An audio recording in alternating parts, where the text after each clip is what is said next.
गौरी पुत्र गणेश भगवान की जय। बोलिए श्री शंकर पार्वती भगवान की जय।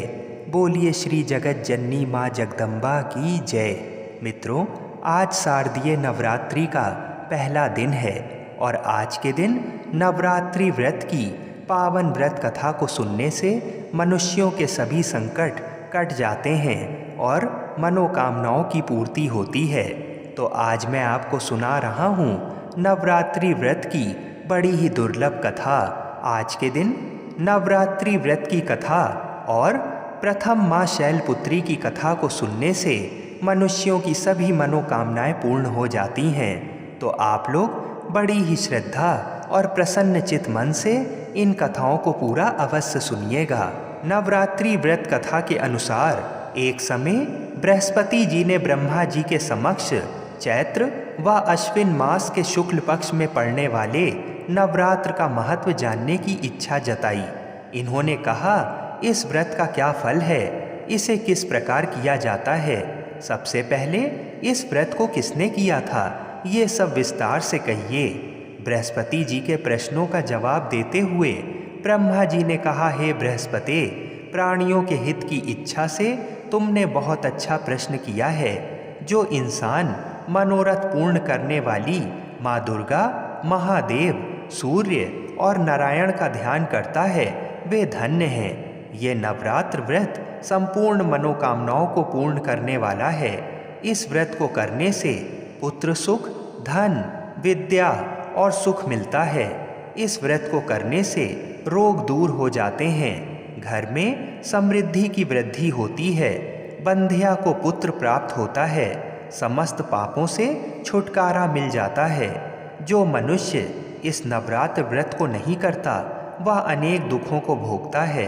यदि व्रत करने वाला मनुष्य सारे दिन का उपवास ना कर सके तो एक समय भोजन करे और 10 दिन बांधवों सहित नवरात्र व्रत की कथा का श्रवण करे। हे बृहस्पति, जिसने पहले इस महाव्रत को किया है वह कथा मैं तुम्हें सुनाता हूँ।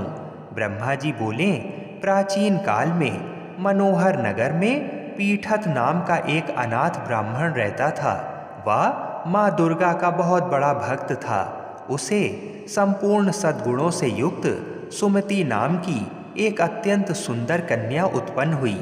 वह कन्या अपने पिता के घर में अपनी सहेलियों के साथ क्रीड़ा करती हुई इस प्रकार बढ़ने लगी जैसे शुक्ल पक्ष में चंद्रमा की कला बढ़ती है।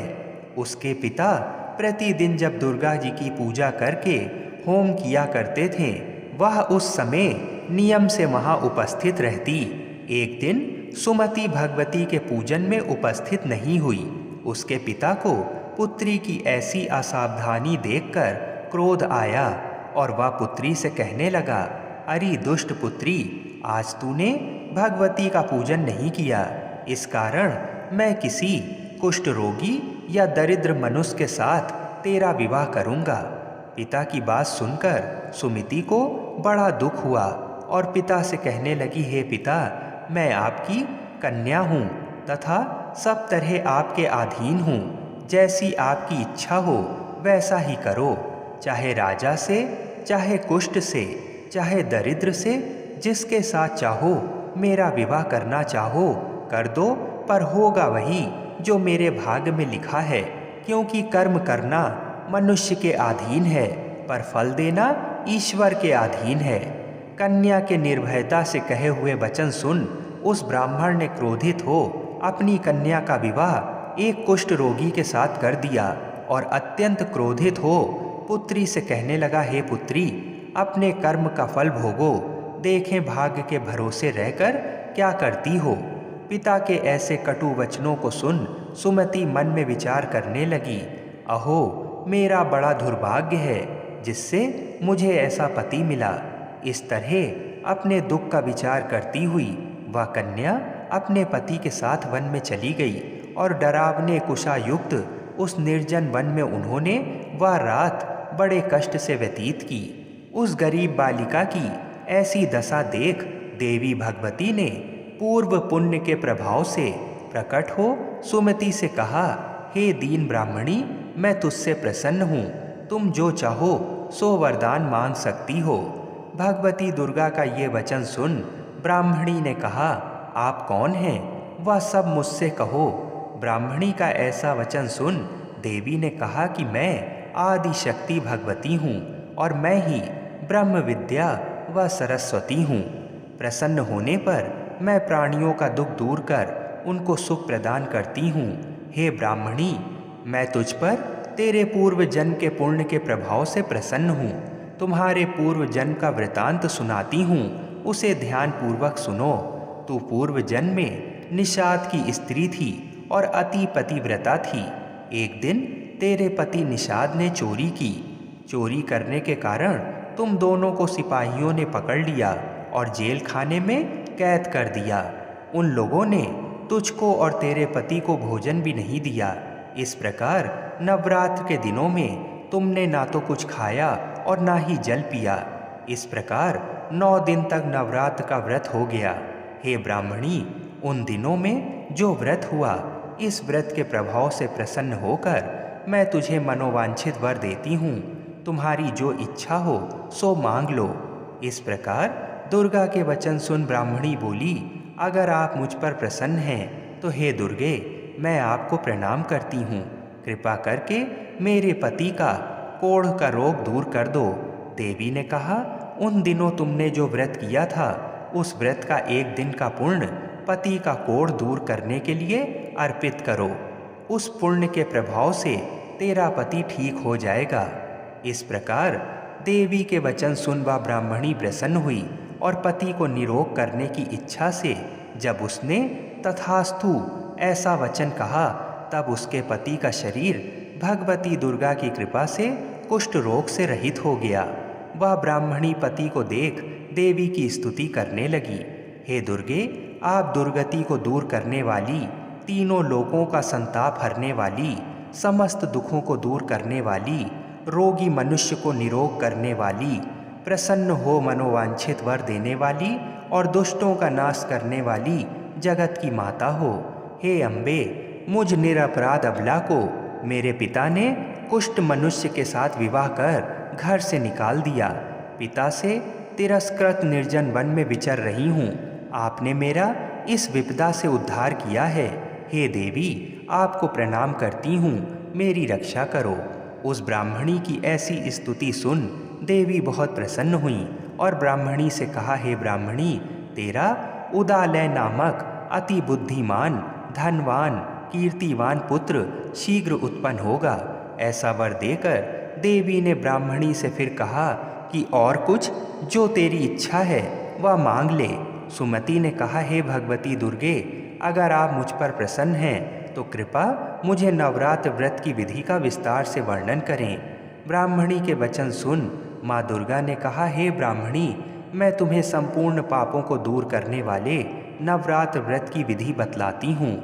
चैत्र और अश्विन मास के शुक्ल पक्ष की प्रतिपदा से लेकर 9 दिन तक व्रत करें। यदि दिन भर का व्रत ना कर सकें तो एक समय भोजन करें। शुभ मुहूर्त में घट स्थापना करें और वाटिका बनाकर उसको प्रतिदिन जल से सींचें। महाकाली, महालक्ष्मी और महासरस्वती की मूर्तियां स्थापित कर उनकी विधि सहित पूजा करें। बिजौरा के फल से अर्घ देने से रूप की प्राप्ति होती है। जायफल से अर्घ देने पर कीर्ति, दाख से कार्य की सिद्धि होती है। आंवले से सुख की प्राप्ति और केले से अर्घ देने से आभूषणों की प्राप्ति होती है। इस प्रकार पुष्पों व फलों से अर्घ देकर व्रत समाप्त होने पर 9वें दिन विधि विधान से हवन करें। खांड, घी, गेहूँ, शहद, जौ, तिल, बेल, नारियल, दाख और कदम्ब जैसी विभिन्न सामग्रियों से हवन करें। आंवले से कीर्ति की और केले से पुत्र की, कमल से राज सम्मान की और दाखों से संपदा की प्राप्ति होती है। खांड, घी, नारियल, शहद, जौ और तिल तथा फलों से होम करने से मनोवांछित वस्तु की प्राप्ति होती है। व्रत करने वाला मनुष्य इस विधि विधान से होम कर आचार्य को अत्यंत नम्रता के साथ प्रणाम करे और यज्ञ की सिद्धि के लिए उसे दक्षिणा दे। इस प्रकार बताई हुई विधि के अनुसार जो व्यक्ति व्रत करता है उसके सब मनोरथ सिद्ध होते हैं, इसमें तनिक भी संदेह नहीं है। इन 9 दिनों में जो कुछ दान आदि दिया जाता है उसका करोड़ों गुना फल मिलता है। इस नवरात्र व्रत करने से अश्वमेघ यज्ञ का फल मिलता है। हे ब्राह्मणी, इस संपूर्ण कामनाओं को पूर्ण करने वाले उत्तम व्रत को तीर्थ, मंदिर अथवा घर में विधि के अनुसार करें। ब्रह्मा जी बोले, बृहस्पति जी, इस प्रकार ब्राह्मणी को नवरात्रि व्रत विधि बताकर देवी अंतर ध्यान हो गईं। अतः जो मनुष्य या स्त्री इस व्रत को भक्ति पूर्वक करता है वह इस लोक में सुख प्राप्त कर अंत में मोक्ष की प्राप्ति करता है। ब्रह्मा जी बृहस्पति जी से कहते हैं कि ये इस दुर्लभ व्रत का महात्म्य है जो मैंने तुम्हें सुनाया है। ऐसा सुन बृहस्पति जी आनंद से प्रफुल्लित हो गए और कहने लगे कि हे ब्राह्मण, आपने मुझ पर अति कृपा की जो मुझे इस व्रत का महत्व सुनाया। ब्रह्मा जी बोले कि हे बृहस्पति, ये देवी भगवती संपूर्ण लोकों का पालन करने वाली हैं। इस महादेवी के प्रभाव को कौन जान सकता है। बोलो देवी भगवती की जय। गौरी पुत्र गणेश भगवान की जय। बोलिए श्री जगत जननी माँ जगदम्बा की जय। मित्रों, आज शारदीय नवरात्रि का 5वां दिन है और 5वां दिन माँ स्कंद माता की पूजा को समर्पित होता है। तो आज मैं आपको सुना रहा हूँ माँ स्कंद माता की पावन कथा। तो आप लोग बड़ी ही श्रद्धा और प्रसन्न चित मन से इस कथा और महिमा को पूरा अवश्य सुनिएगा। या देवी सर्वभूतेषु माँ स्कंद माता रूपेण संस्थिता, नमस्तस्यै नमस्तस्यै नमस्तस्यै नमो नमः। आज के दिन सबसे पहले स्नान करें और स्वच्छ वस्त्र धारण करें। अब घर के मंदिर या पूजा स्थान में चौकी पर स्कंद माता की तस्वीर या प्रतिमा स्थापित करें। गंगा जल से शुद्धिकरण करें। फिर एक कलश में पानी लेकर उसमें कुछ सिक्के डालें और उसे चौकी पर रखें। अब पूजा का संकल्प लें। इसके बाद स्कंद माता को रोली कुमकुम लगाएं और नैवेद्य अर्पित करें। अब धूप दीपक से माँ की आरती उतारें और आरती के बाद घर के सभी लोगों को प्रसाद बांटें और आप भी ये प्रसाद ग्रहण करें। स्कंद माता को सफ़ेद रंग पसंद है, इसलिए आप सफ़ेद रंग के कपड़े पहनकर माँ को केले का भोग लगाएं। मान्यता है कि ऐसा करने से माँ निरोगी रहने का आशीर्वाद देती हैं। माँ स्कंद माता की गोद में भगवान स्कंद बाल रूप में विराजित हैं। स्कंद मात स्वरूपिणी देवी की 4 भुजाएं हैं। माँ का वर्ण पूर्णतः शुभ्र है और कमल के पुष्प पर विराजित रहती हैं। इन्हें विद्यावाहिनी दुर्गा देवी भी कहा जाता है। तारकासुर नामक राक्षस था जिसकी मृत्यु केवल शिवपुत्र से ही संभव थी।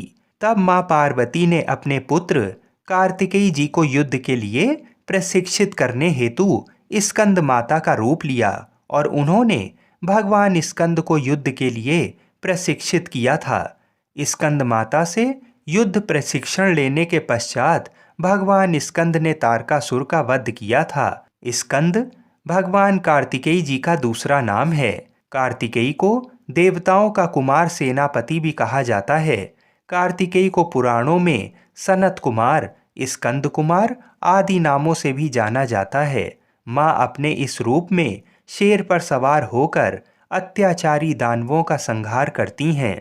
पर्वतराज की बेटी होने के कारण इन्हें पार्वती भी कहते हैं और भगवान शिव की पत्नी होने के कारण इनका एक नाम माहेश्वरी भी है। इनके गौर वर्ण के कारण इन्हें गौरी भी कहा जाता है। माँ को अपने पुत्र से अधिक प्रेम है, इसलिए इन्हें स्कंद माता कहा जाता है। जो अपने पुत्र से अत्यधिक प्रेम करती हैं, माँ कमल के पुष्प पर विराजित अभय मुद्रा में होती हैं, इसलिए इन्हें पद्म आसना देवी और विद्यावाहिनी दुर्गा भी कहा जाता है। माँ स्कंद माता की उपासना से भक्त की समस्त इच्छाएं पूर्ण हो जाती हैं। इस मृत्यु लोक में ही उसे परम शांति और सुख का अनुभव होने लगता है। उसके लिए मोक्ष का द्वार स्वयमेव सुलभ हो जाता है। स्कंद माता की उपासना से बाल रूप स्कंद भगवान की उपासना भी अपने आप हो जाती है। ये विशेषता केवल इन्हीं को प्राप्त है। अतः साधक को स्कंद माता की उपासना की ओर विशेष ध्यान देना चाहिए। सूर्यमंडल की अधिष्ठात्री देवी होने के कारण इनका उपासक अलौकिक तेज एवं कांति से संपन्न हो जाता है। एक अलौकिक प्रभा मंडल अदृश्य भाव से सदैव उसके चतुर्दिक परिव्याप्त रहता है। ये प्रभा मंडल प्रति क्षण उसके योगक्षेम का निर्वहन करता रहता है। अतः हमें एकाग्र भाव से मन को पवित्र रखकर माँ की शरण में आने का प्रयत्न करना चाहिए। इस घोर भवसागर के दुखों से मुक्ति पाकर मोक्ष का मार्ग सुलभ बनाने का इससे उत्तम उपाय दूसरा नहीं है। बोलिए स्कंद माता की जय। आइए अब मनोकामनाओं की पूर्ति करने वाली नवरात्रि की व्रत कथा को सुनते हैं। तो इस कथा को सच्ची श्रद्धा और प्रसन्न चित मन से पूरा अवश्य सुनिएगा। इस कथा को सुनने से मनुष्यों के सभी पाप कट जाते हैं और मनोकामनाओं की पूर्ति होती है। एक गांव में एक बुढ़िया माई रहती थी। बुढ़िया माई का एक बेटा था जिसका नाम भोला था। उसकी एक सुंदर पत्नी थी जिसका नाम रूपा था। भोला अपनी माँ का बहुत ख्याल रखता था। बहू भी बहुत सीधी साधी थी, लेकिन बुढ़िया माई दिन रात बहू से झगड़ा करती रहती थी। एक दिन बुढ़िया माई ने घर आकर बताया, बहू सुन, मैं शिव जी के मंदिर से आ रही हूँ। वहाँ सब बातें कर रहे थे कि यदि सावन के सोमवार का व्रत कर अगले दिन मंगल को मंगला गौरी व्रत किया जाए तो भोले बाबा और माँ पार्वती की कृपा से तुझे बेटा हो सकता है।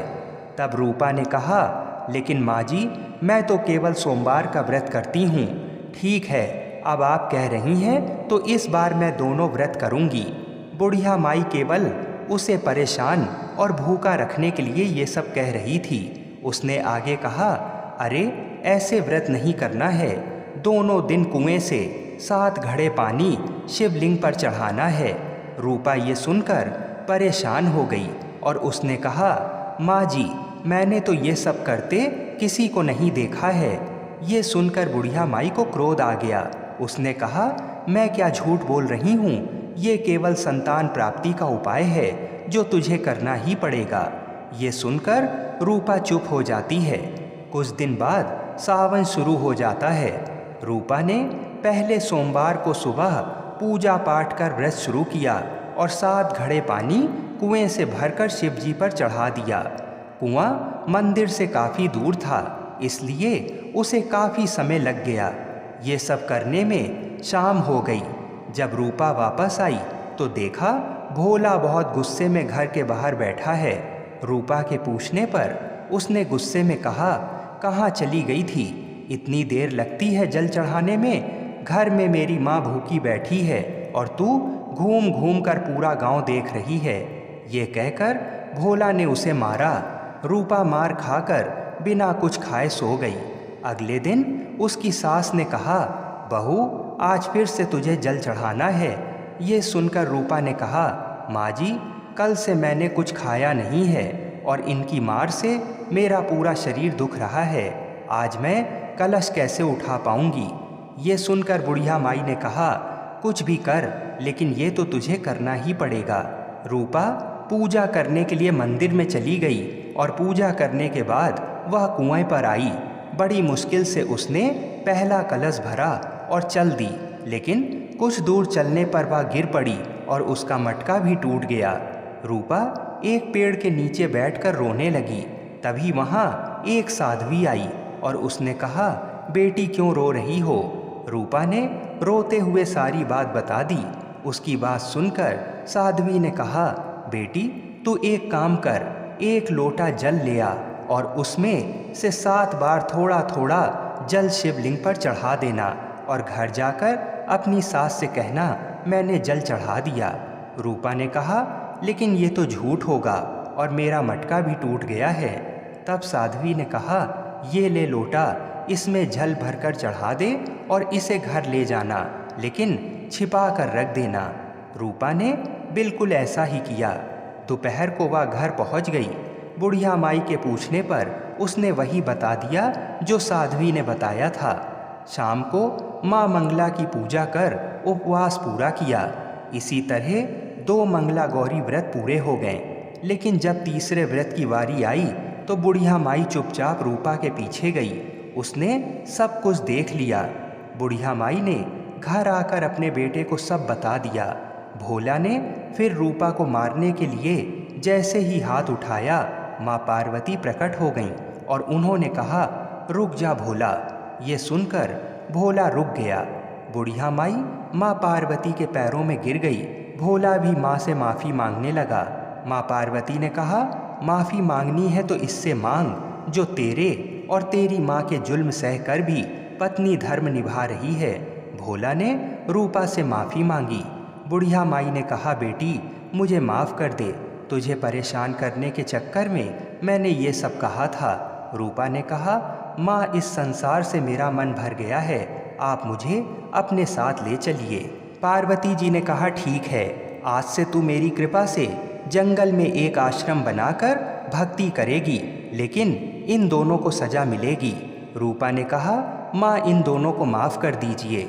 ये सुनकर माँ पार्वती ने कहा, आज तुम्हारी बहू के कारण तुम्हें जीवन दान मिला है, जाओ इस लोटे को रख लो। तुम्हारे परिवार में कभी भी अन्न धन की कमी नहीं होगी, लेकिन मैं अपनी बेटी को साथ ले जा रही हूँ। माँ की कृपा से रूपा ने एक आश्रम बनाया जिसमें बहुत सी स्त्रियाँ जो घर में दुखी थीं, वे आकर भगवान की भक्ति करने लगीं। बोलिए माँ मंगला गौरी की जय। बोलिए शंकर पार्वती भगवान की जय। आइए अब मनोकामना को पूरी करने वाली मंगला गौरी की दूसरी व्रत कथा को सुनते हैं। एक बार सनत कुमार जी भगवान शिव से बोले, सर्वप्रथम इस व्रत को किसने किया था और किसको इसका फल प्राप्त हुआ था? तब भगवान शिव बोले, हे सनत कुमार, पूर्व काल में कुरु देश में श्रुत कीर्ति नामक एक विद्वान, कीर्तिशाली, शत्रुओं का नाश करने वाला, 64 कलाओं का ज्ञाता तथा धनुर्विद्या में कुशल राजा हुआ था। पुत्र के अतिरिक्त अन्य सभी शुभ चीज़ें उस राजा के पास थीं। अतः वह राजा संतान के विषय में अत्यंत चिंतित हुआ और जब ध्यानपूर्वक देवी की आराधना करने लगा तब उसकी कठोर तपस्या से देवी प्रसन्न हो गईं और उससे यह वचन बोली, हे सुव्रत वर मांगो। श्रुत कीर्ति बोला, हे देवी, यदि आप मुझ पर प्रसन्न हैं तो मुझे सुंदर पुत्र दीजिए।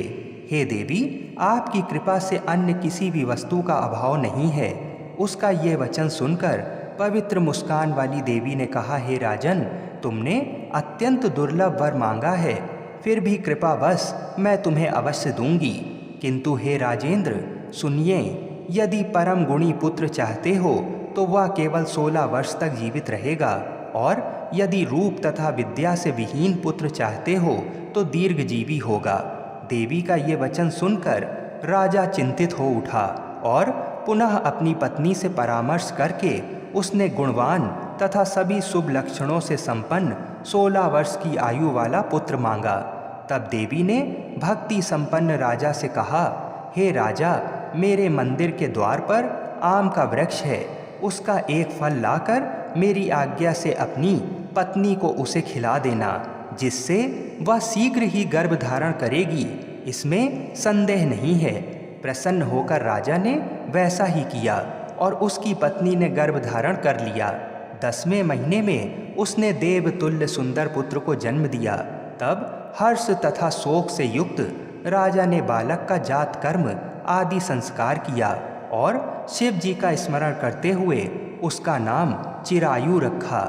इसके बाद पुत्र के 16 वर्ष के होने पर पत्नी सहित राजा चिंता में पड़ गए और वे विचार करने लगे कि ये पुत्र बड़े कष्ट से प्राप्त हुआ है और मैं इसकी दुखद मृत्यु अपने ही सामने कैसे देख सकूंगा। ऐसा विचार करके राजा ने पुत्र को उसके मामा के साथ काशी भेज दिया। प्रस्थान के समय राजा की पत्नी ने अपने भाई से कहा कि कार्पटिक का वेश धारण करके आप मेरे पुत्र को काशी ले जाइए। मैंने भगवान मृत्युंजय से पूर्व में पुत्र के लिए प्रार्थना की थी और कहा था, हे विश्वेश, आप जगतपति की यात्रा के लिए मैं उसे पुत्र को अवश्य भेजूंगी। अतः आप मेरे पुत्र को आज ही ले जाइए और सावधानी पूर्वक इसकी रक्षा कीजिएगा। अपनी बहन की ये बात सुनकर भांजे के साथ वह चल पड़ा। कई दिनों तक चलते चलते वह आनंद नामक नगर में पहुंचा। वहां सभी प्रकार की समृद्धियों से संपन्न वीरसेन नाम वाला राजा रहता था। उस राजा की एक सर्वलक्षण संपन्न युवावस्था प्राप्त मनोहर तथा रूप लावण्यमयी मंगला गौरी नामक कन्या थी। सभी उपमानों को तुच्छ करके सौंदर्य अभिवृद्धि को प्राप्त वह कन्या किसी समय सखियों के साथ नगर के उपवन में क्रीड़ा करने के लिए गई हुई थी।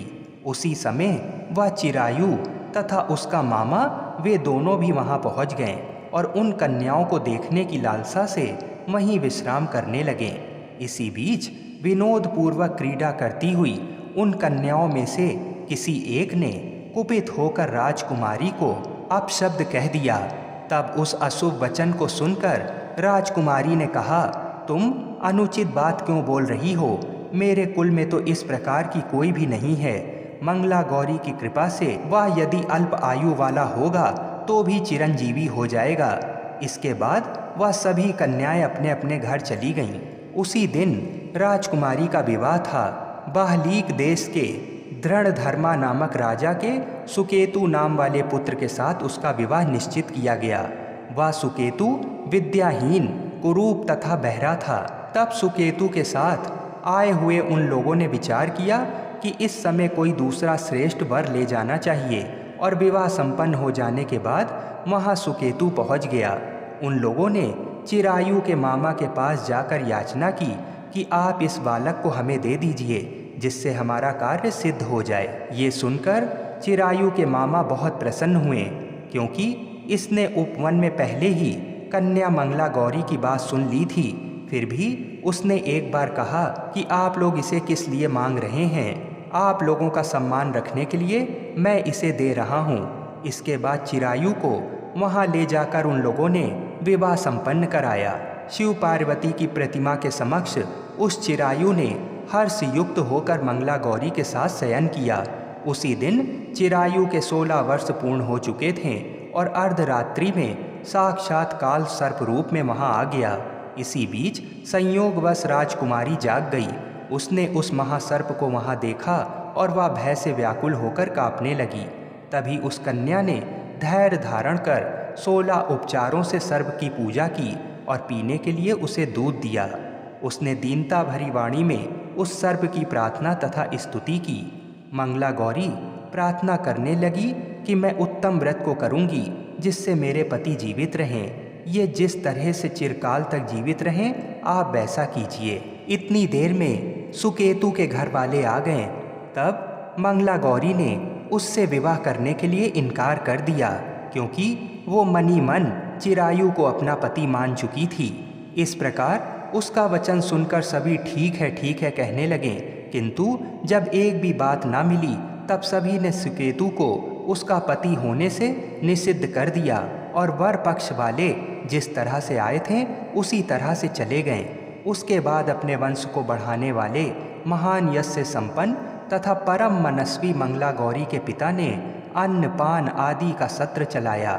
उन्होंने वर पक्ष का वृतांत कानों कान सुन लिया कि स्वरूप से कुरूप होने के कारण लोगों के द्वारा किसी अन्य को वर के रूप में आदर पूर्वक लाया गया था। तब उन्होंने अपनी कन्या को पर्दे के भीतर बिठा दिया। इसके बाद राजा ने मंद मुस्कान वाली अपनी कन्या चिरायु को सौंप दी। राजा ने शिष्ट जनों को साथ लेकर विवाह का उत्सव कराया। इसके बाद राजा वीरसेन ने वस्त्र आभूषण आदि सेना घोड़े रथ तथा अन्य बहुत सी सामग्रियां देकर उन्हें विदा किया। इसके बाद कुल को आनंदित करने वाला वह चिरायु पत्नी तथा मामा को साथ लेकर सेना के साथ अपने घर पहुंचा। लोगों के मुख से उसे आया हुआ सुनकर उसके माता पिता को विश्वास नहीं हुआ। इतने में वह अपने माता पिता के पास आ गया और स्नेह से परिपूर्ण वह चिरायु भक्तिपूर्वक उनके चरणों में गिर पड़ा। तब अपने पुत्र का मस्तक सूंघकर उन दोनों ने परम आनंद प्राप्त किया। पुत्रवधू मंगला गौरी ने भी सास ससुर को प्रणाम किया। तब सास उसे अपनी गोद में बिठाकर वृतांत शीघ्रतापूर्वक पूछने लगी। हे महामुने, तब पुत्रवधू ने भी मंगला गौरी के उत्तम व्रत महात्म्य तथा जो कुछ घटित हुआ था वह सब वृतांत बताया। हे सनत कुमार, मैंने आपसे इस मंगला गौरी व्रत का वर्णन कर दिया। जो कोई भी इसका श्रेष्ठ वर्णन करता अथवा जो इसे कहता है, उसके सभी मनोरथ पूर्ण हो जाते हैं, इसमें संदेह नहीं है। सूत जी बोले, हे ऋषियों, इस प्रकार शिव जी ने सनत कुमार को ये मंगला गौरी व्रत बताया और उन्होंने सभी कार्यों को पूर्ण करने वाले इस व्रत को सुनकर महान आनंद प्राप्त किया। बोलिए शंकर पार्वती भगवान की जय। बोलिए श्री राधा कृष्ण भगवान की जय। हर हर महादेव।